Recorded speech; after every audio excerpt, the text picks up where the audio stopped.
Well, just when many believed that West Asia was beginning to calm down, another warning has emerged, and this time it is from Yemen. Well, for years, the Houthis have remained one of the most powerful armed groups in the whole region. Backed by Iran, they have repeatedly launched missiles and drones targeting military installations and strategic infrastructure. In fact, their actions have kept the entire region on the edge and complicated efforts to restore long-term peace. And now the same Houthis, they have once again issued fresh warnings to Saudi Arabia. That's right, according to reports, tensions escalated after Saudi Arabia warned the Houthis against carrying out the further attacks. Then, in response, Houthi spokesperson Yahya Sari, he warned that if Yemen comes under attack, the group would target Saudi airports and another strategic location. And at the very same time, newly released videos reportedly showed Houthi fighters training inside an extensive underground tunnel network and preparing for future combat operations. Now think about what this really means.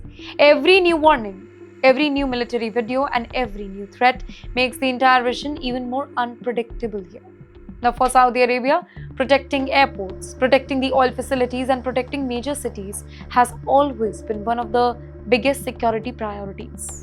Now, because these are not just important for the kingdom, they are important for the global economy. Any disruption to Saudi's infrastructure, it can affect the prices, in fact, global market and international trade.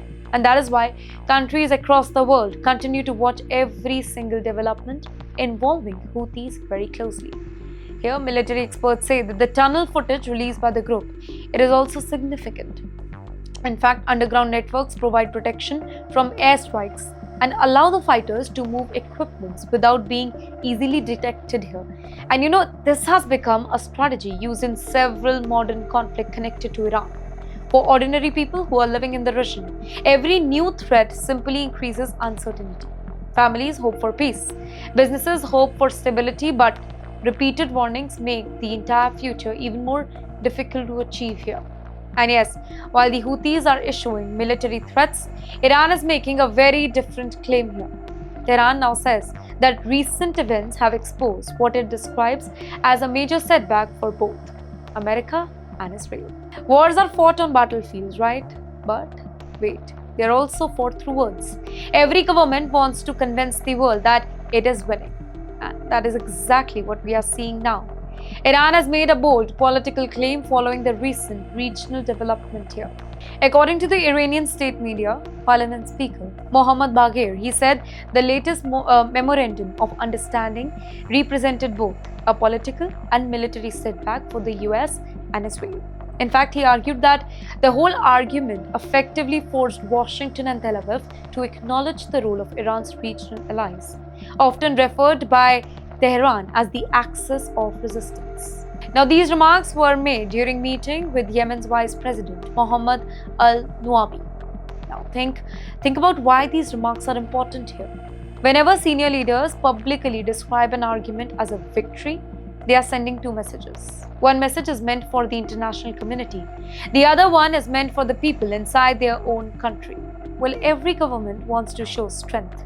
Every government wants to convince its supporters that its policies are working. That is why statements like these are closely watched by diplomats around the globe.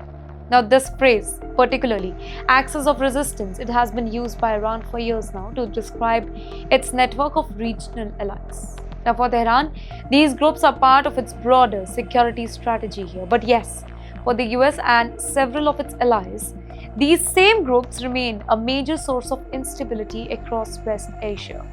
Well, this difference in perspective, it is exactly why tensions continue to remain high. Even when diplomatic discussions take place, the war of narratives continue. Every side claims success. Every side represents its own version of events.